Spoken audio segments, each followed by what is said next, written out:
next season, Russell. Always a lot of rumors about Doctor Who and where the universe is going. Where the Whoniverse is going. Yes, it's here. And I'm here to make an announcement in Hall H. Hooray! Which has probably been leaked online, but there we go. I'll pretend it hasn't been. We have got a new spin-off coming from the Whoniverse, a brand new show. What happens when the Doctor isn't in town? That's what these shows are about. How does the world cope? And so we've got a fun... But the Doctor's always in town, because you grounded the 14th Doctor in, like, Chiswick. So he's always there. He's always within, like, spitting distance of London. Russell, come on. 5-part spin-off coming called The War Between the Land and the Sea, which is the story of the Sea Devils from Doctor Who, which were creatures from 1972. There's a race that lives beneath the oceans. They wake up and they see the state of the oceans that we have put it in. We have wrecked the place, and it is war, and it's war on an epic scale. It's got a tremendous cast. I'm here to announce that it is starring Russell Tovey, who we love, and Ugu Mbatha-Raw. These are the two leads. We're so excited to work with them. They have both been in Doctor Who before. They're not playing the same parts. This is not Midshipman Frame teaming up with Tish Jones, which I would write, actually. Why not? Big Finish can do that. But look at those two actors. We're so very lucky to have them. Also coming in The War Between the Land and the Sea is Gemma Redgrave as Kate Lethbridge-Stewart. Oh. And Alexander Debriant, who's Colonel Christopher Ibrahim who's been in Doctor Who before. And there will be more. It's not all that's still... Look at Ibrahim getting such a big applause in Hall H. What a Chad. The cast are announcing so far. But we're so excited. It starts shooting in August. And it's going to be starts shooting across the world in August. Very exciting. So, hooray. Yes. News to you guys, too. So, yeah, the worst kept secret in Doctor Who news history, The War Between the Land and Sea, which Bad Wolf trademarked like a year and a half, like approaching 2 years ago, and it was basically been an open secret that this is going to be the next big Doctor Who spin-off. Unfortunately, Class Series 2, my dream, my passion project, has not come to fruition. Russell has clearly been ignoring my emails. Patrick Ness has still got the restraining order. So one day Class Series 2 will come. But for now, we do have The War Between the Land and Sea announced at San Diego Comic-Con. Filming, Russell says that it starts in August. All the stuff I've heard is that it starts in September, maybe like very late August. But okay, August, September time. It's going to be filming from around that time to January for a 5-part mini-series. And I think this is a really good approach for a Doctor Who spin-off to take. You know, we've got shows like the Sarah Jane Adventures, like Class, like Torchwood, which, you know, barring Children of Earth and Miracle Day for Torchwood, they were standalone stories without much in the way of like an overarching theme or like a, you know, long form storytelling. So I think having like a 5-part miniseries, which, you know, I'm not the biggest fan of what Russell's done for the last season of Doctor Who, but his strength is in shows like It's a Sin, like Years and Years, those miniseries, like a Nolly that he did with for Channel 4 recently with Helena Bonham Carter. These like lengthy TV miniseries, which Russell I think has really been able to excel in with these like smaller, more intimate casts. And I think that having a 5-part story, a 5-hour Doctor Who story basically featuring the Sea Devils is an interesting approach to take. Now, Russell is not going to be the writer. He is the showrunner and executive producer of Doctor Who, but in terms of The War Between the Land and Sea, Pete McTeague is going to be the one writing. He's written episodes of Discovery of Witches. He also wrote The Pact. He's also done some Doctor Who in the past. He's done Kablam. He's written some novelizations as well. He's also done a lot of the collection box set, like trailers, the little mini-sodes, the one with Leela, the one with Tegan, the one with Perry. This is a guy who has been quite well immersed in like almost all aspects of Doctor Who for several years, so he's a pretty good choice for it.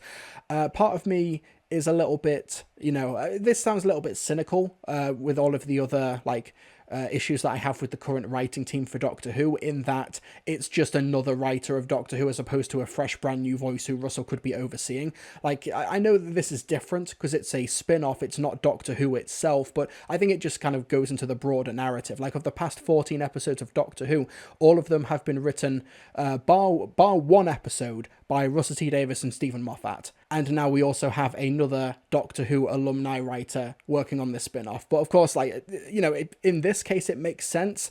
I just really think the show absolutely needs some fresh blood in some capacity. And unfortunately, we're not going to find that in The War Between the Land and Sea. But as Russell said, we have the cast here. We've got Gugu Mbatha Raw, who played Martha Jones's sister in Series 3 of Doctor Who. Russell Tovey, who played Midshipman Frame in Voyage of the Damned and had a cameo in The End of Time. These two are not reprising their roles. These are original characters in The War Between the Land and Sea. But Gemma Redgrave and Alexandra Deviant are going to be playing Kate Stewart and Ibrahim, who we've seen over the past few years in Doctor Who. So these are going to be like the unit mainstays, and these are the two new characters who could be unit employees, they could be average members of the public, we don't know yet.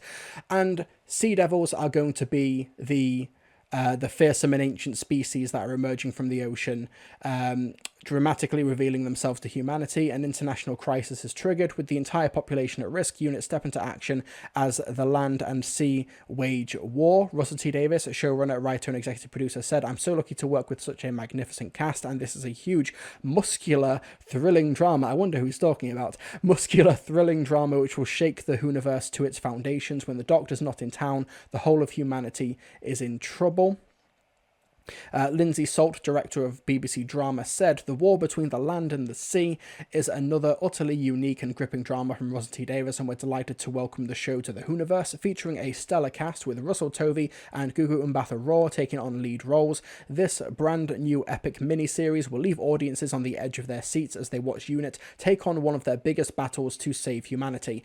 And one of my favourite details from this announcement, Dylan Holmes Williams is going to be directing the miniseries. He directed 73 Yards and Dot and Bubble. I'm mixed on 73 Yards, but that's entirely down to the script and the actual creative, like, storytelling aspects of it. I think Dylan Holmes Williams did an amazing job directing both of these episodes. I think he's also been great to see online, like sharing the storyboards and the behind the scenes and everything from his time working on Doctor Who that season. I think it's terrific that they've got him back on board to film this 5-part drama. So because this hasn't started filming yet, I think that it's safe to say that with The War Between the Land and Sea, it's been gestating for such a long time at Bad Wolf. I think it's safe to say now that a third season of Doctor Who, even if Disney are involved or not, that third season with Russell T Davies and Bad Wolf is assured at this point. I know that Russell has been saying that he's been working on some scripts for a potential season 3, and that they haven't officially had the green light yet because Disney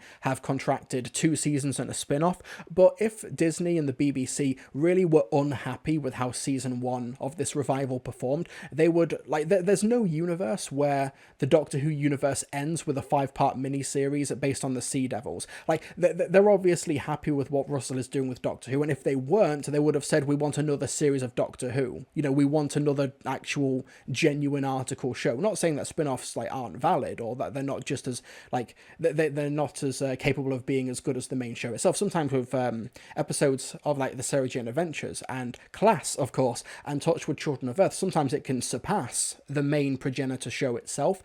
But, like, the fact that this series is starting production next month and is going to be a 5-part big budget miniseries that, as Russell said, they're going to be, like, international filming, that's going to be like a big budget show, like a big project. They could have just said, you know what, we're not happy with how Doctor Who did, we're not happy with the viewing figures, or we're not happy with the critical or audience reaction or whatever.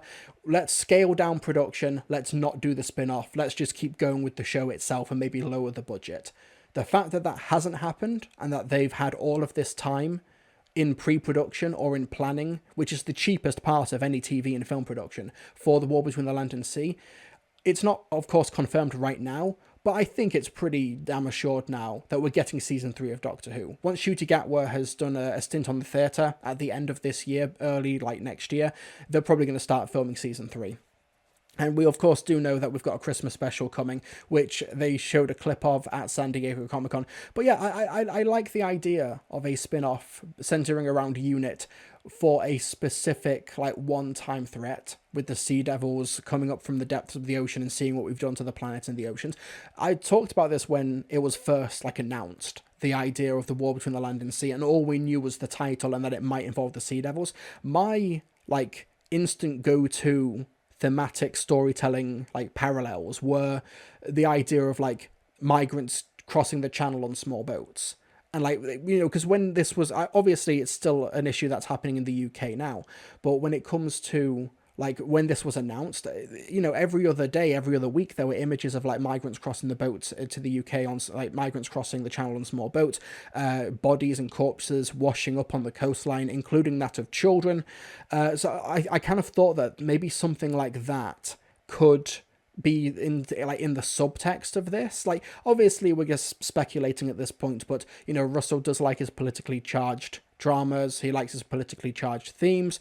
We saw at the finale of Empire of Death and The Legend of Ruby Sunday with the whole Susan Triad thing, tech billionaire who's doing like, and she makes that speech, which is like really so strange when you actually watch it. And she's like, oh, the tech companies are taking all your data and like they're doing evil. And it's like, oh, so Russell is just putting a newsworthy sounding thing into his finale, even though it doesn't inform anything. It's, God, that finale's so bad. Sorry. But yeah, so he likes to sort of like go into the headlines of what's current or what's topical and try and put them into scripts, which then broadcast years later and might be out of date.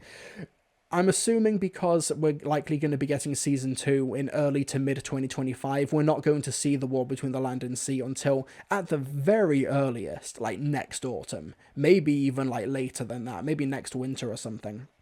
We'll have to see.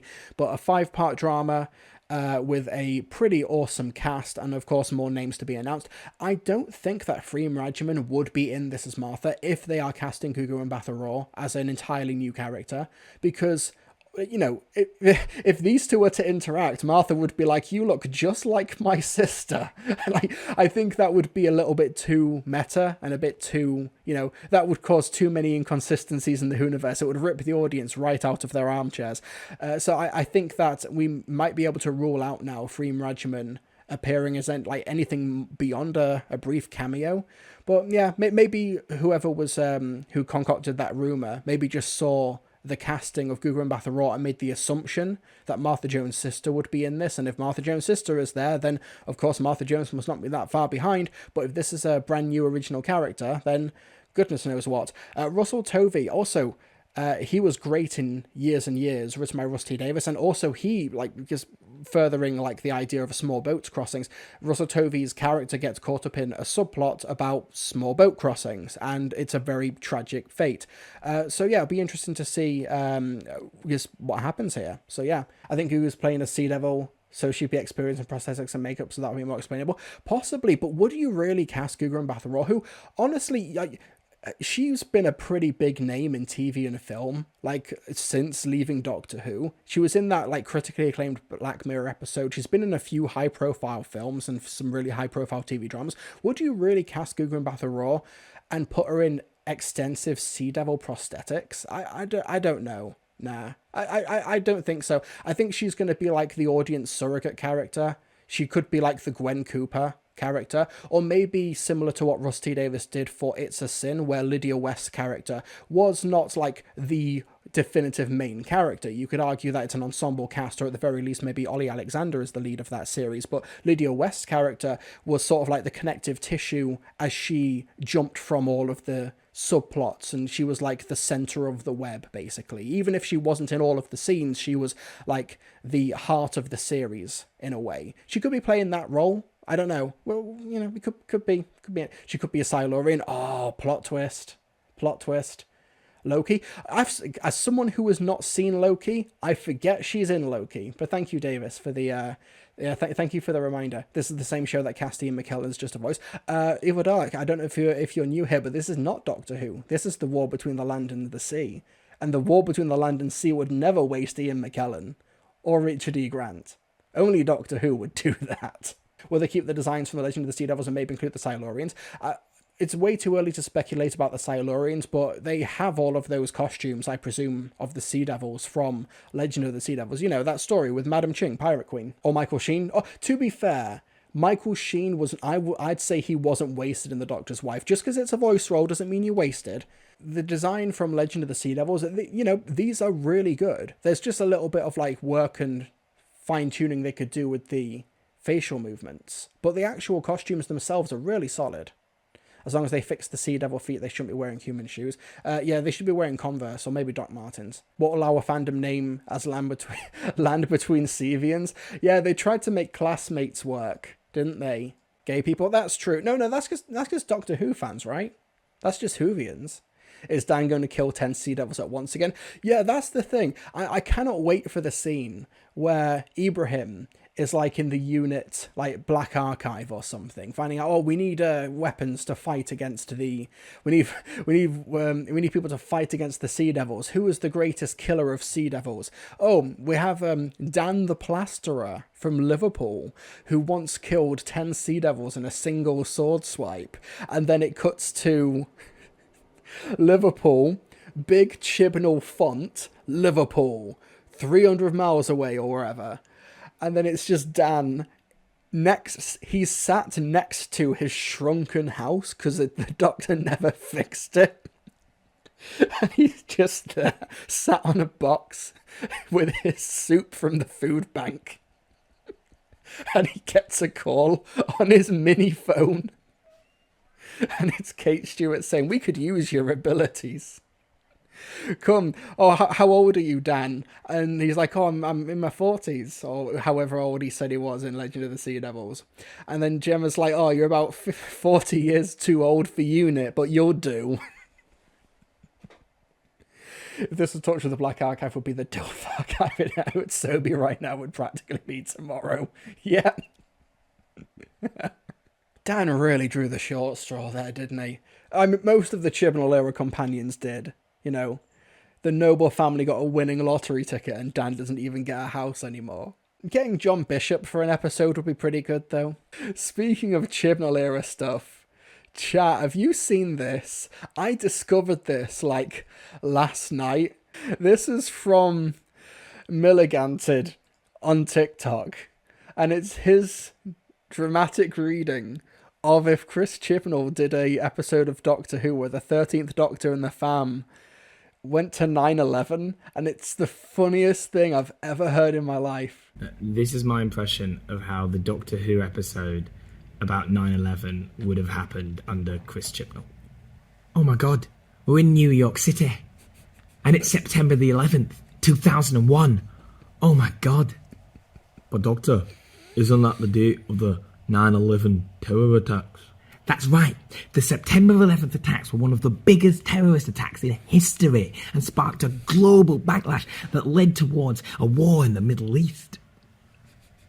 Oh, Doc, I don't know about all this Al-Qaeda stuff. Al-Qaeda used to be the... That's such a Graham line. That's so Graham. Mujahideen fighters. Lovely guy, Rambo. Played checkers with him once. But Doctor, surely we can just stop the planes now? No, because if we stop it, then the Daleks will come through the portal that the Twin Towers are opening, and we can't let that happen. But Doctor, there's still so much terror now in the UK and abroad. That's right, Ryan, and it's awful. But we can't change history. Don't make me fly the plane, Doc. I can't fly the plane, Doc. Don't make me fly the plane, Doc. Don't make me fly the plane, Doc. I can't fly the plane. Don't make me fly the plane. Graham, you're gonna have to. But Doctor, as I said, there's still so much terror. How could we have done anything? Let me show you something. Look, as a result of what we did, background checks and safety checks and security checks in airports across the world have increased. Guys, we did something special. Pete Mateague, who wrote Kablam. The systems aren't the problem. Pete Mateague Kablam is writing this as well, by the way. So where's the lie that the 13th Doctor is celebrating the Patriot Act? And maybe it doesn't feel right, but we did. That's what I think would happen. God, don't make me fly the plane, Doc. Make me fly the plane, Doc. I can't fly the plane, don't.